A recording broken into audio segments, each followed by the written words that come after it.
Intentionally boosting your performance as a thought leader, as a business leader. That is the focus of today's episode of Biz Bites for Thought Leaders. Special guest Clint Rihe. There are so many tips in this particular episode.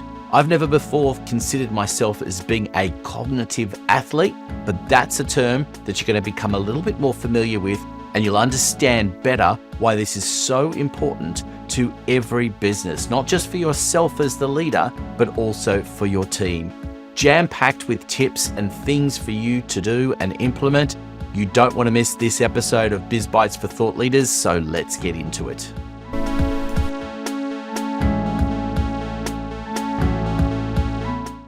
Well, hello everyone, and welcome to another episode of Biz Bites for Thought Leaders. I know we're going to have a very interesting discussion today covering all sorts of things, but firstly, I just want to introduce my guest, Clint. Welcome to the program. Oh, thanks, Anthony. Looking forward to it. Well, we've got to start off by letting you introduce yourself to the audience. So why don't you tell everyone a little bit about yourself?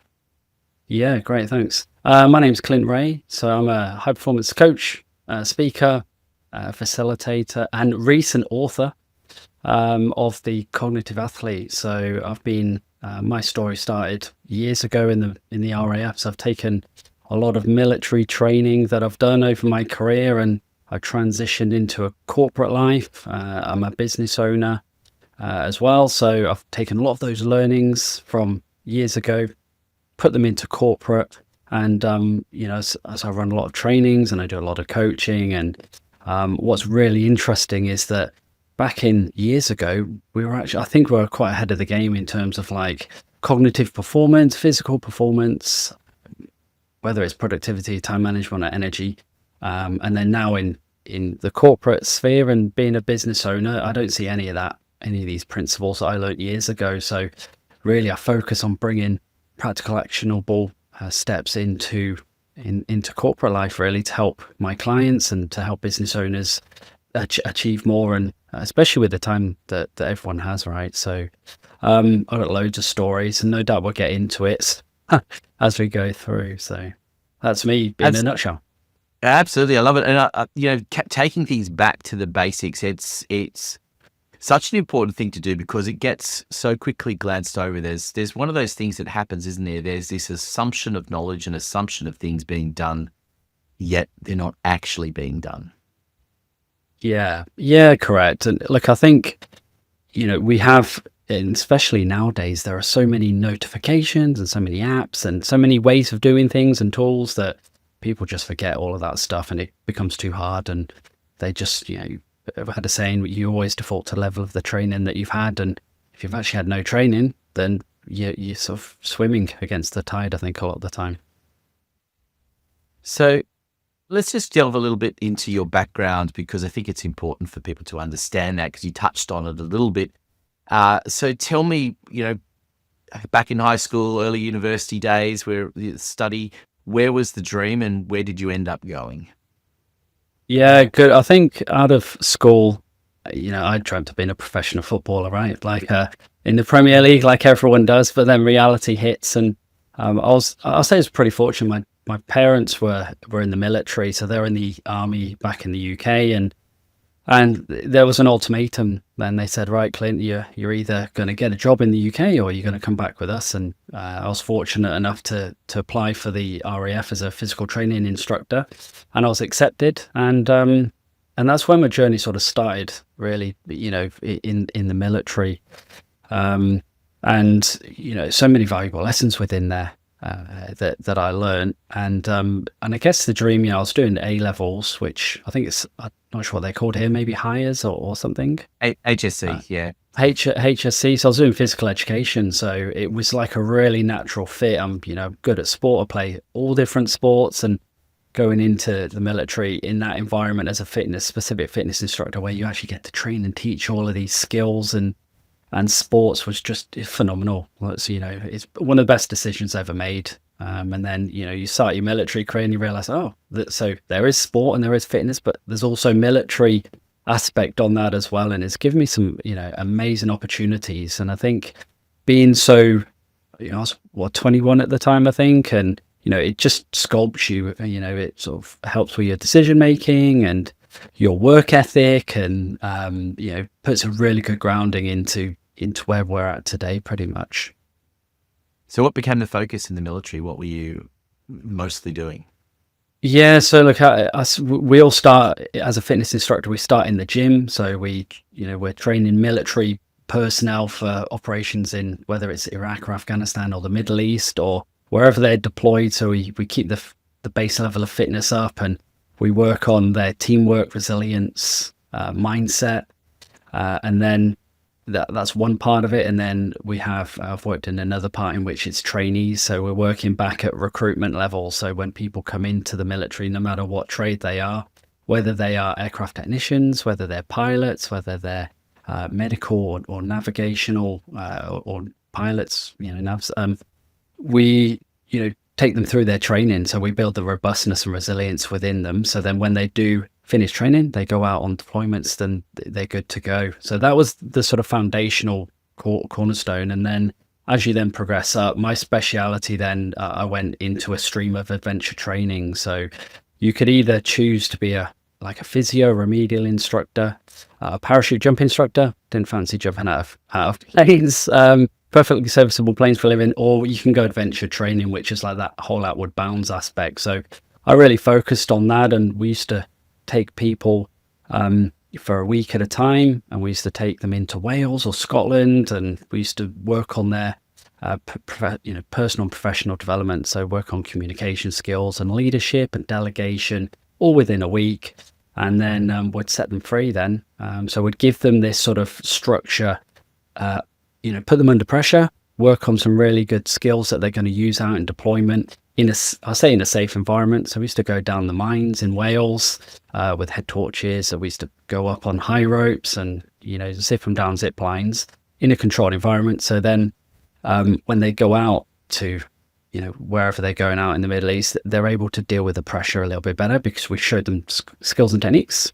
And as a result of all of that stuff, I was really fortunate enough to work with Premier League football teams, rugby league teams, loads of other different sports, from skiing to hockey, to rugby, to canoeing and kayaking, using the skills that we've learned really around robustness and resilience, especially with your mindset as well. So say that's, in a snapshot, my background, in the military. But, like I said, it's just phenomenal. The experience. I tell all young people, join up.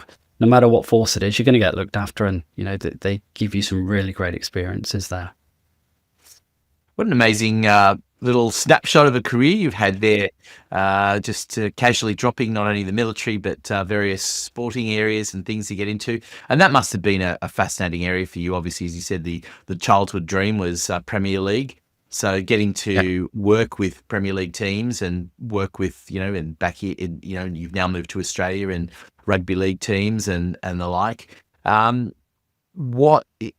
What's that experience like, and how do you, kind of move away from that experience, because you no longer doing that, are you? So what's interesting, that is, if I go to where my book is at the moment, all of these skills, so working, if I think around the military, so we had, it's called pre-deployment training. So before you go out to deployment, wherever that may be, we do 12 weeks of, and if I think around periodization, so you do conditioning phase, you do a transition phase, and then you're in this performance zone, which actually is your deployment. And then we have a decompression, so like a recovery. Now, I've used that with athletes. We do that naturally on deployment training within the military.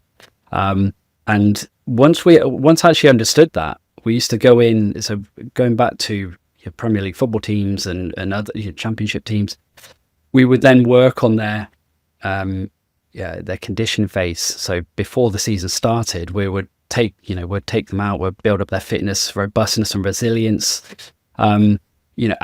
outside of the football pitch. So then when they're put under pressure as the season goes on, we're sort of building this, resilient mindset around certain behaviors and boosting their sort of base core level fitness up. And you will see this within, I read a book recently around the All Blacks. they go and they work with the SAS, or they go work with the commandos to just a different level of training, different intensity. So, the military and sports are pretty similar with that. So and I really love that environment because it was, it was planned. We're planning 12 weeks here, we're planning 4 weeks here, and then when you come back from your operations, then having like two to 3 weeks off, and then that whole cycle starts again. Same within sports, and I think the difference is when we're working in that environment, if you get an injury, then yes, it's a setback, but there's a recuperation. We need to then fix the muscles, to then do our rehab, to then get back on the pitch. And when I came over in the corporate life, I don't see any of this at all. We're expected to be after Australia Day in Australia, from end of January, we're supposed to be on peak performance all the way until December, right? So I don't see any planning, any preparation. There's no rest and recovery for a lot of corporate professionals. So, I've taken all of that experience and I'm working with clients, and businesses on that as well, because we have these peaks and troughs in the season, and working in seasons in professional sport, there's a start and there's a finish, and we know what winning is.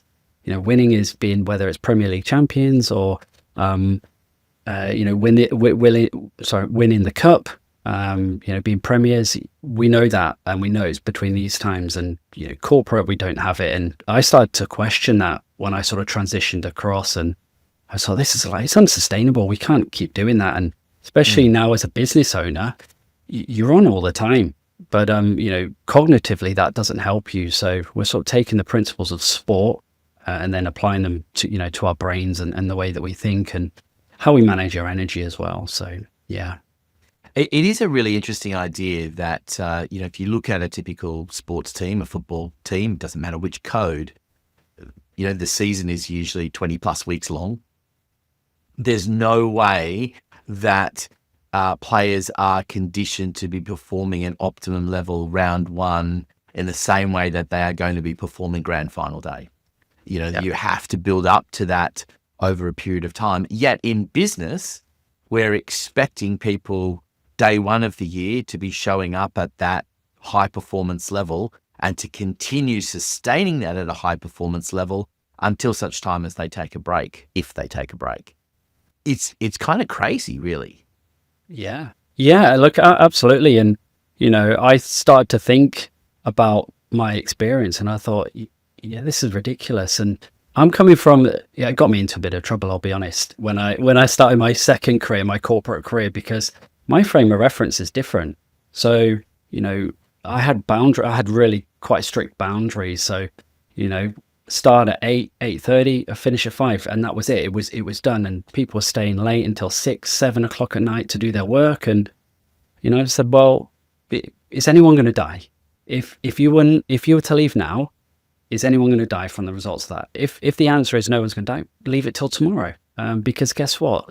Work is never going to diminish, because the more effort you put into work, the more work that gets generated. So the work is always going to be there. But your health, your happiness, that can be taken away at any point.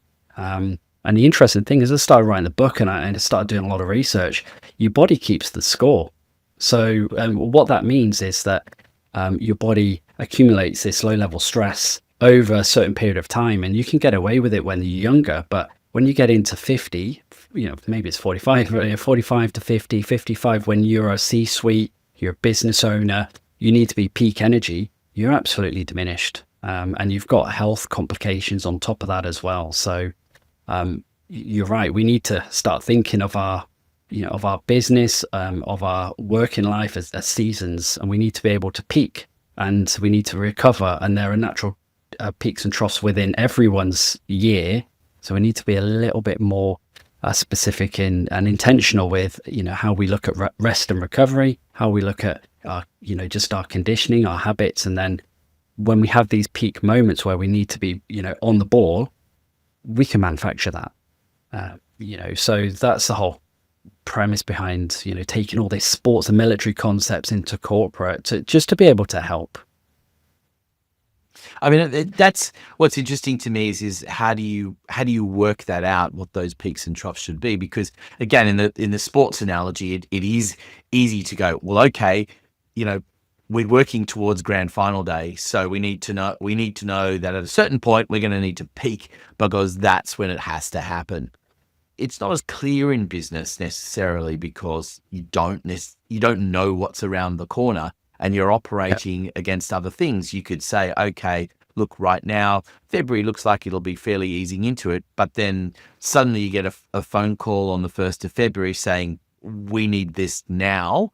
And, suddenly you've got to go from relaxed holiday mode to peak performance. I mean, how do you coach around that? Yeah, good point. Each industry, we have seasons, and business owners have seasons.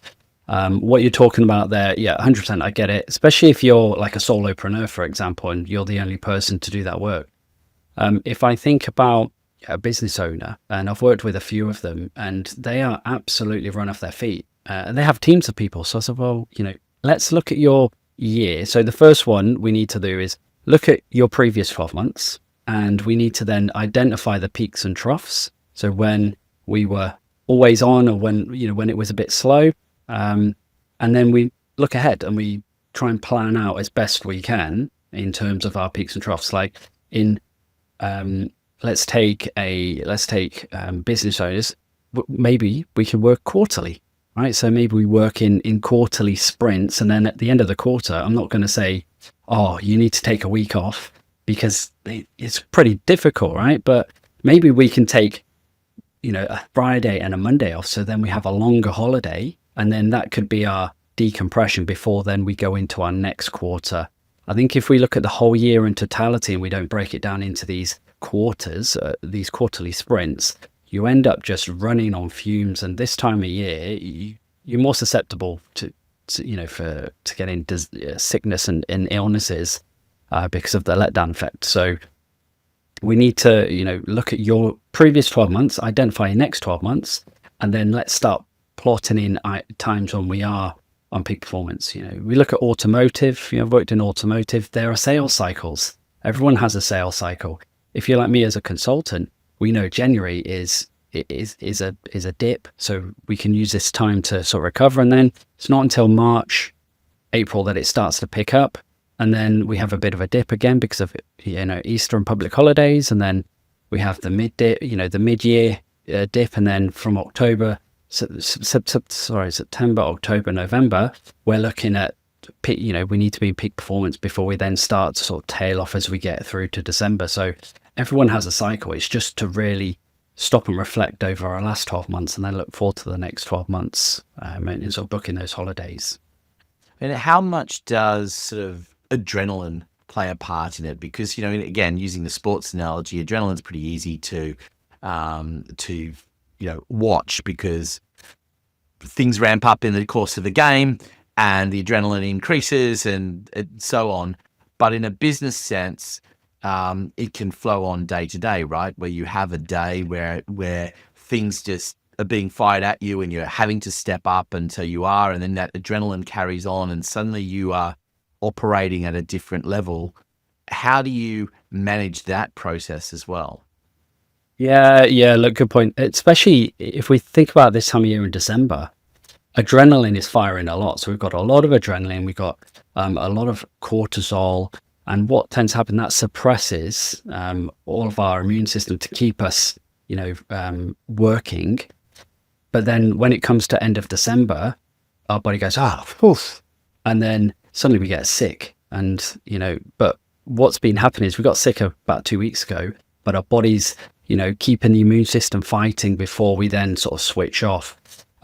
We can take, if we think around periodization, for example, what I'm talking about is let's look at your annual training plan, and then let's break that down into smaller, let's say quarterly chunks, and then we can break those quarterly chunks down into weekly sprints. So if we're looking for a week and your adrenaline is high, we need to sort of think about, okay, well, let's say Thursday, for example, we've got back-to-back meetings all day and it goes all the way through the night.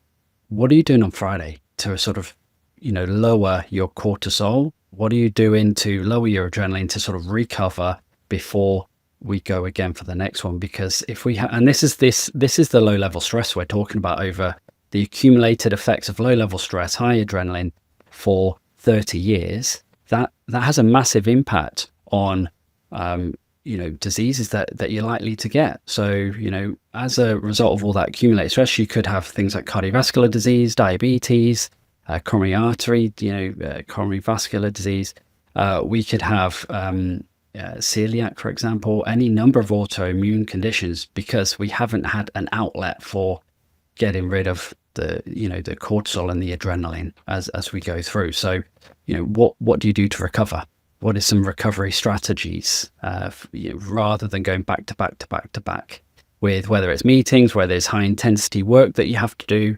All the research is clear. Your brain needs a break. So, and what's interesting is, if you're a female, for example, you're 80% more likely to suffer from autoimmune disease brought on through years of stress, right? And that's what all the research is saying at the moment. So, where is our stress load? What are we doing about it? Can we then put in, moments of recovery? I'm not saying a week off. Maybe it is, 30 minutes, a 30-minute break in the day. So you can sort of deregulate, downshift before you then sort of upshift again.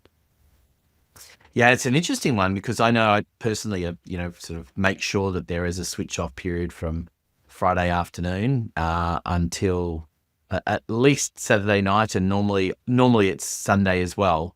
And it's part of it's training yourself and training your clients as well, that you're not going to be available in that period of time. And it's amazing what happens when you do train those around you, that this is my time to not be at work, that it actually, people go, okay, well, that's fine. And suddenly they can save things up for Monday. Absolutely. Look, and we are in Australia and New Zealand, we are the poor cousins, right? And this is a fact, because if you're working for a global organization, you are on 24/7, right? And the higher you get, the demands and the expectations just don't stop. And you'll be starting work at 6 a.m. and then you'll be on, Zoom and Teams calls at 10, 11 o'clock at night. And then you're answering emails from your US team at 6 in the morning, and then you got your Australian team. So it's just this cyclical cycle. And, we are people pleasers in Australia, because we need the business. We want to say yes to all these global heads of businesses, but at what cost? And I guarantee, and it's strange when I say this to people, like, well, say no. And they're like, I can't say no to my boss. I'm like, well, let's train it then. I'm not going to say a flat out no. I'm going to say, hey, are there any other available times, given the fact it's 2 a.m, my time, can we shift this to another? Most people don't even think about that. They just accept, okay, I'll just turn up at 2 a.m. And I'm like, are you going to be cognitively making the best decisions? Because I guarantee you're not going to be. So then, are you making the best decision? Are you thinking clearly? No. Are you getting good sleep? No. So what is the impact the next day? Oh, I'll just have a glass of wine before bed and I'll knock myself out. And I'm like, yeah, but you're accumulating all this, sleep debt, all this cortisol, all the adrenaline at 2 a.m. It's really disrupting your hormonal balance. So it comes back to a lot of discipline. But what you said there, training people around you is so important. I'm not going to say to people, you need to say no and you have these boundaries. It's like, let's set these boundaries up. And the way we do that is by communicating our availability and training people. So we delegate, we train and say, hey, look, this is what I want you to do. Here is the outcome that I'm looking for. Here's a template. Go and use that between these hours and those hours. And, I'm intentionally unavailable. So we talk about time blocking. So if, for example, Fridays let's say your slower day because everyone solved their problems for the week and you've got like a block of 2 or 3 hours, use that for strategic planning. So, but block it out, book a meeting room, turn everything off, your phone off, do not disturb, put your out of office on, turn your notifications off. Then you can work in deep work and you can have that break. Same when you're resting and recovering. If Friday afternoon you want to go and play golf, go and do it, but put your out of office on, do not disturb. What I tend to find is when people, they're like, I can't do that because I get emails all the time and I get phone calls. I'm like, yeah, but you put your do not disturb on. Guess what? People have to phone twice So it's a bit of a barrier to stop people, getting hold of you for you to solve their problems, because we're creatures of habit. We try and take the path to least resistance. So I'll just phone my boss. Hey, Anthony, can you help me with this? Oh yeah, absolutely. Just do this.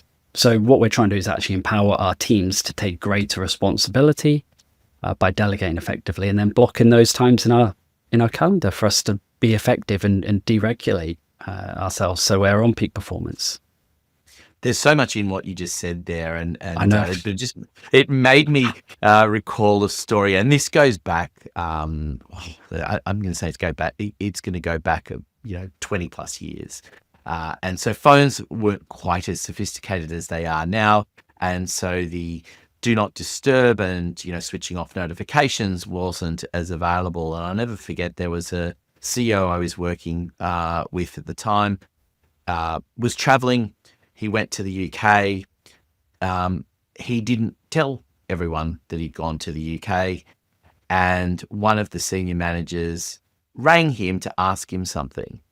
And the CEO picks up the phone stupidly at what was 2:00 in the morning in the UK and said, "Is it something urgent?"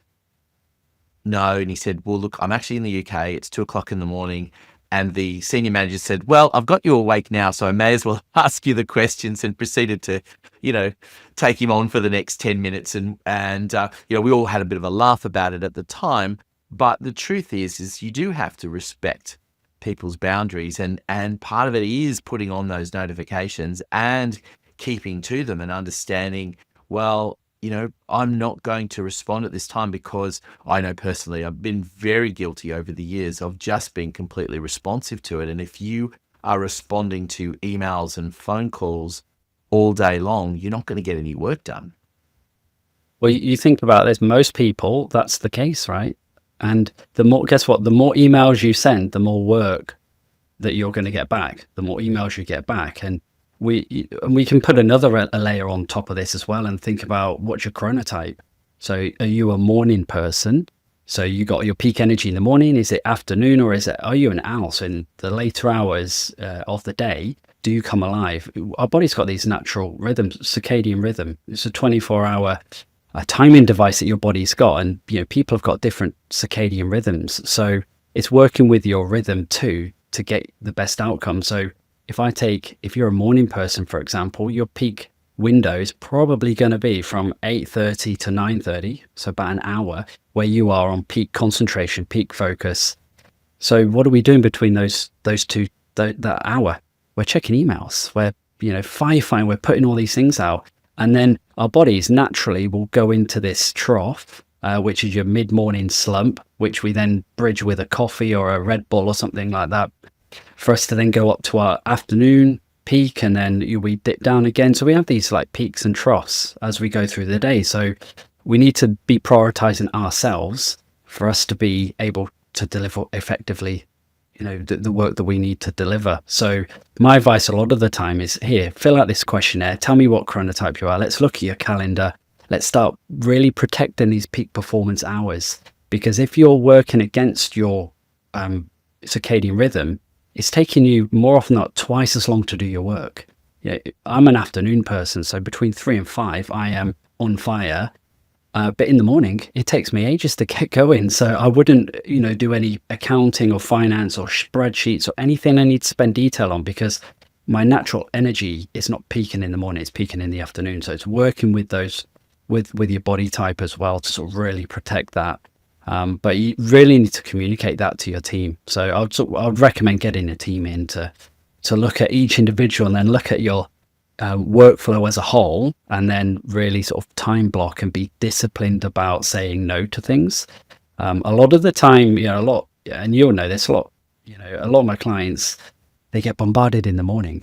And the first thing I say to them is, if anyone comes in to you and says, "Oh, hey, Anthony, can you help with this?" You say, "Tell you what, come back at 5:30 if you still got that problem." How many people come back at 5:30? None of them. It's the same with Teams messages. If they message you on Teams and you work for an organization, I would just intentionally leave it until the afternoon. 9 times out of 10, you just send them a little message, say, "Oh, hey, just catching up on this problem. Oh no, it's all fixed. No worries." So, we're building in some little filters to filter people out. Because guess what? If on your phone, they phone twice in a row, that comes straight through. So, something's urgent and important. If it isn't, then, they're going to leave a message. And then that's another triage thing. And then you can get your phone to email you that message or to text you that message. So we're sort of building in these barriers to say no, but it all comes back to that discipline to not look at your emails when you're on holiday, or schedule a time in to look at your emails and then push everything out, because we can't be sort of living in this world of constant triggering, and our attention is being grabbed by everywhere. So when we're recovering, and when we're working. So it's just you're working with your rhythm, whether it's your body, your team.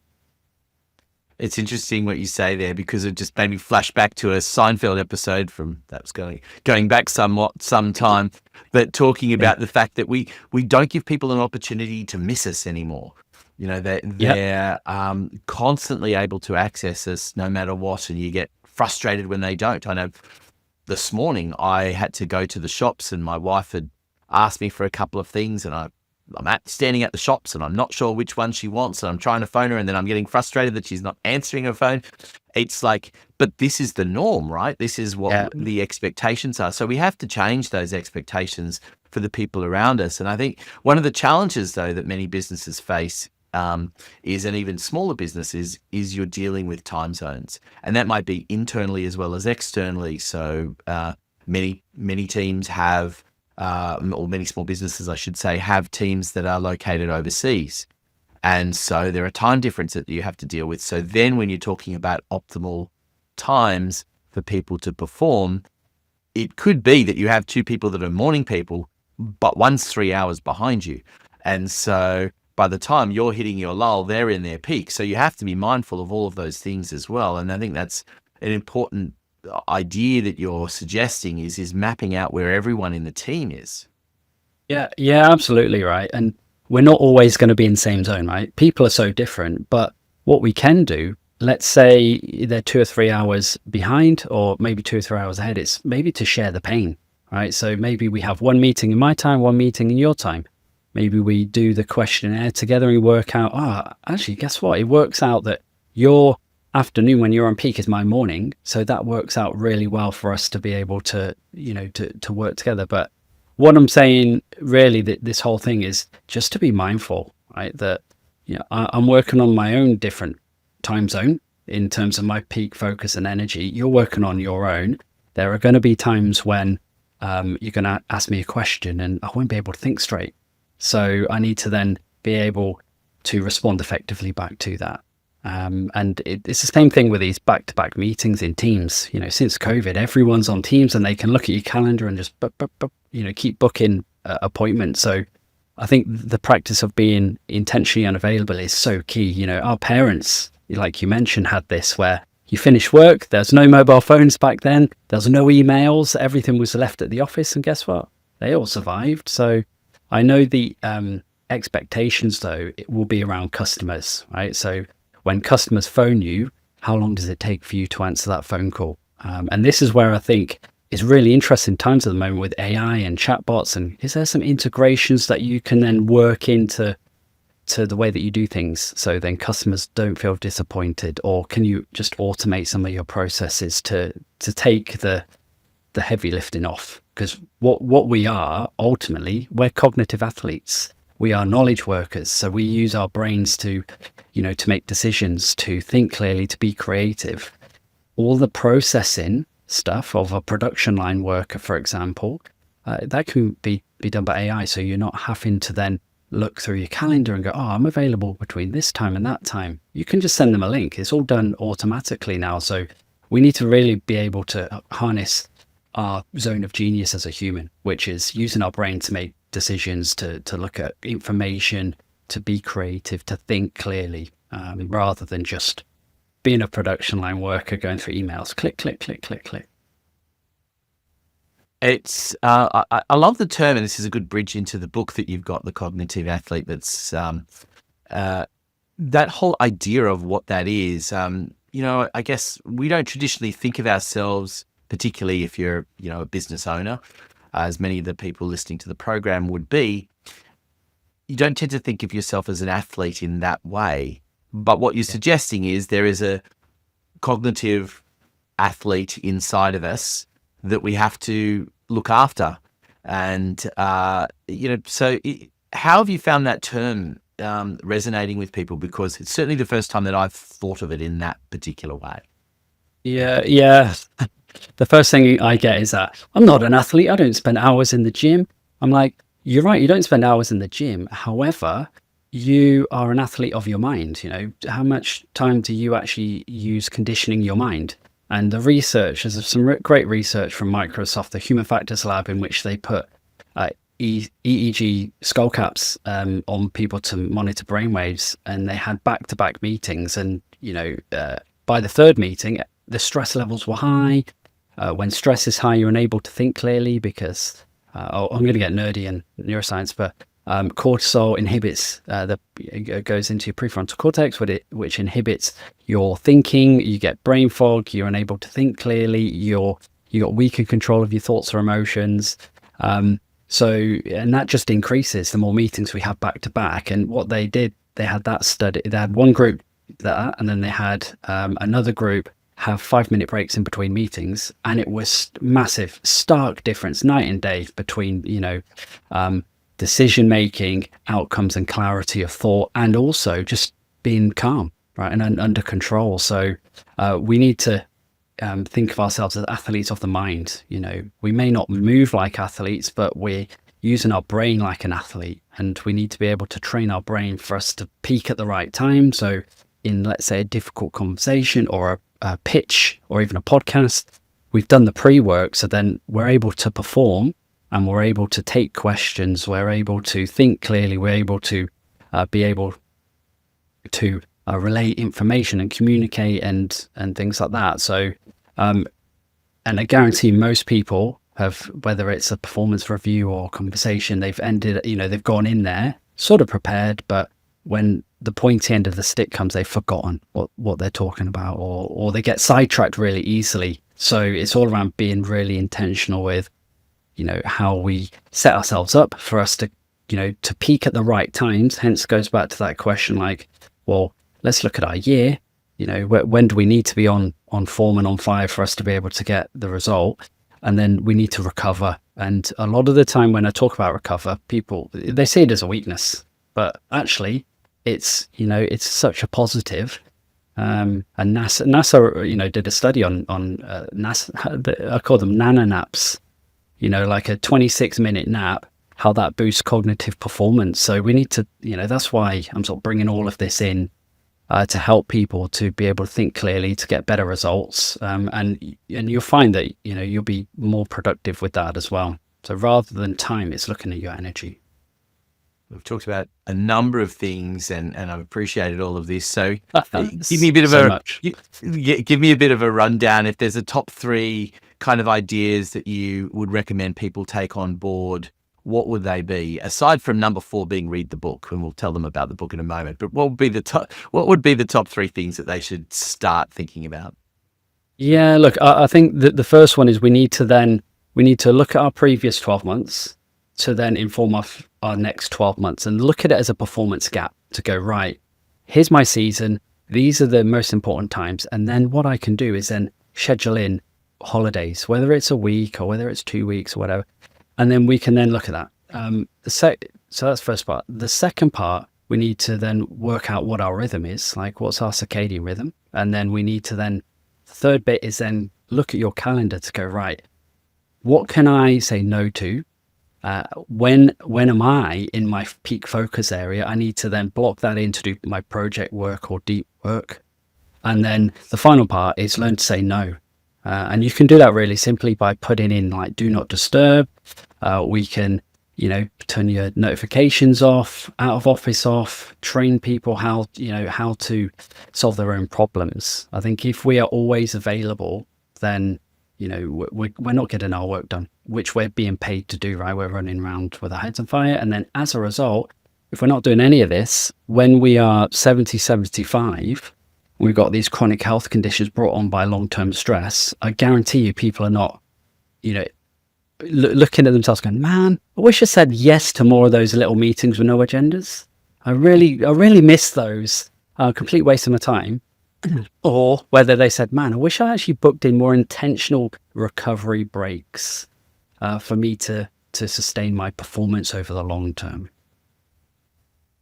Definitely.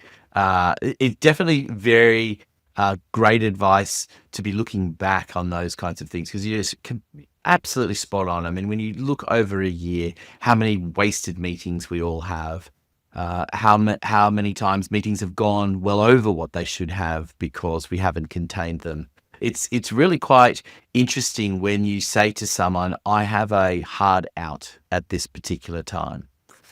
And people tend to respect that, because they'll get to a point and they'll start speeding up, or they'll say, look, can we book another time? And you can make that decision much more deliberately rather than just allowing things to continue to go on. So there's lots of great advice here. So tell me a little bit about the book and what people have to look forward to with that. Yeah, can I just add one? This is one of the best tips before we get on the book, is you can go into Microsoft, right, on your calendar and Outlook, and you can change the default setting for your meetings. So in the default set is 30-minute meeting blocks, right? Change it to 25, right? And then if they book an hour, change it to 50 or 55 minutes. That's going to give you a 5-minute buffer. And then if you're working in a team, then what you can say to your team is, right, you're going to be the timekeeper. You're going to keep us on the agenda. You're going to be the note taker. And then we can then spread this word out to say, look, our time really matters. Again, there's more research to say between 30 minutes and 45 minutes, you're getting no extra value out of that meeting. So being very disciplined within that. But those are the hacks that you can do. So then when people go into your calendar to try and book a 30-minute meeting, they're like, oh, why is this 25 minutes? And they'll send you an email. I can only book 25-minute meeting. And you say, that's because I'm a cognitive athlete. I need a 5-minute break in between my next meeting to go to the toilet, to have a drink, to have some food, for me to be, on point when I'm at that meeting. And again, a lot of I was just going to say, and there's a lot of software that people will be using, whether it's through your CRM or various booking things that you might be using, bits of software that also have that opportunity to add a buffer on either side of a meeting. So even if you decide to have the meeting as a 30-minute meeting, you can actually put a 5-minute buffer, so the next meeting can't start it until 5 minutes after that, so you can have that break. So it is an important tip, and whether you're using Outlook or something else, and I'm pretty confident you can do it in Gmail as well, which is probably the other main hosting for emails. But as I said, all the other software do allow you to create that, and it's such a simple but easy tip to have. Yeah, and look, and I do come across quite passionate about this. Do I still struggle with that? It's a daily work on for me, right? So there are times where I get sidetracked, but I always come back to, well, what's the most important thing I need to get done today? And then I'll come back to that. It's a work in progress for everybody, and it's just being intentional behind how we spend our energy rather than the time factor. So let's bring it down to the book, because we're running out of time in this podcast in particular. So we've kept people waiting for a little while. So tell me a little bit about the book and what people can expect. Yeah, cool. So here it is. I've got a copy, advanced copy. So the book is all my experiences from working in the military and working in high performance sport. And I've taken all of those concepts, and I've got loads of stories in here, not just from my time, but some really good case studies. It's all backed on really validated research in neuroscience, to look at ourselves, like we mentioned, as a cognitive athlete, someone who uses our mind to make decisions, to think clearly, to look at information and dissect it. So it's really taken that lens of it, and it goes through all the different phases of cognitive periodization, from conditioning phase to transition phase, performance, and then recovery. So I break it down into really bite-sized chunks and steps, and at the end of the book, it gives you a really robust 4-step strategy for you to take away and to implement, not just individually, but also teams as well. And it's got loads of case studies in there from real clients that I've worked with over the past 10 to 15 years to implement a lot of this information that I've accumulated over time, just in there. So it'll be available. It is available to pre-order now, but it's going to be in the shops on the 29th of December. So published with Wiley. So they've been really good to sort of get it out. It's going to be in the airport. So a January must read if you're doing any traveling, to just really think about yourself in a different way. It's not a productivity hack or a book about that. It's about you, and it's about spending time for you to look at your season, to work out what your peaks and troughs are, for then you to put a plan into place. So then you're not looking when you're 75, 80 back on your life going, man, all those meetings. You're looking back going, yeah, I've still got the energy, I've got the drive and the motivation for me to still be producing, whatever that looks like at 80. I'm not 80 yet. So, but I do know, that the more that we look at the way our brains function, the clearer thinking that we're going to have, and the better results that will naturally fall out of all of that. Amazing. And correct me if I'm wrong, but there's a scorecard as well, isn't there, attached to the book that people can access now? Yeah, absolutely. So if you go onto the website, cognitiveathlete.com.au, there is a scorecard. So right now you can go on there and you can find out, where you score. So, whether you're at risk of burnout, whether you're actually a cognitive athlete already and not knowing about it. And it will give you a really good strategy for you, a couple of things to think about for you to then implement moving forward. So, it comes down to things like sleep. It comes down to breaks, comes down to focus. Alcohol is another one. Exercise, your diet and nutrition. All of these have a big impact, and it'll score you out of all of those and give you a result. And then it gives you a report, so you can take that away and have a think about it. There's a link, to talk about if you want a conversation with me about it. So it's, there's loads of results, and there's also the podcast as well that he dives into a lot more detail that's in the book. So my first draft of the book was like 75,000 words, and publisher said, no, it needs to be 50. So I've had to take a lot out. And that's what, the podcast and the newsletter I've got on LinkedIn on Wednesdays, it goes into a lot of the research and things like that. Fantastic. And we're going to make sure all of the information on how to get in touch with you and all those links are going to be in the show notes. Just one final question to wrap things up that I do like to ask all my guests. What is the aha moment that people have when they come to work with you that you wish more people knew they were going to have? Yeah, that's a great question. I think really it's not a drastic change. People are already using some of these tools, resources, techniques, but it's really to look at, okay, what's one thing that I can do to boost my performance? And it's different for everybody. So people are already doing good stuff, but now it's being intentional. And then when we start looking at people's calendars, emails, I should maybe push them out because there are other people's jobs to do lists, right? So a lot of the time they're doing the right things, but it's about really dialing down and then looking at what's my recovery strategy. And not many people have a recovery strategy. They don't even factor that into their diaries. So for me, that probably from all of this is around that recovery. So what am I doing to recover? And it's not going for a holiday. It could be I'm going out for a walk in between meetings. I'm listening to some music. I'm talking to a colleague. And if you intentionally put that through the day, people end up being happier at the end of the day. And then that has a flow-on effect into their family life outside of work.